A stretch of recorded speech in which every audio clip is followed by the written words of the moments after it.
Security forces نے دہشت گردوں اور ان کے سہولت کاروں کے خلاف نوشکی اور خیبر میں بھرپور کارروائیاں کی ہیں۔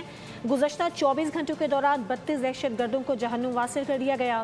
صدر مملکت اور وزیر اعظم سمیت سیاسی قیادت نے سیکیورٹی فورسز اور قانون نافذ کرنے والے اداروں کو خراج تحسین پیش کیا ہے۔ دہشت گردی کے خلاف فیصلہ کن جنگ جاری۔ سیکیورٹی فورسز کی خیبر پختونخوا اور بلوچستان میں تابڑ توڑ کارروائیاں، دشمنوں کو نشان عبرت بنا دیا۔ 24 گھنٹے میں 32 دہشت گرد جہنم رسید۔ 28 اور 19 جولائی کی درمیانی شب خیبر میں خفیہ اطلاعات کی بنیاد پر آپریشن کیا گیا۔ سیکیورٹی فورسز نے دہشت گردوں کی کمین گاہوں کو مؤثر انداز میں نشانہ بنایا۔ فتنہ الخوارج سے تعلق رکھنے والے 24 دہشت گردوں کو جہنم واصل کیا۔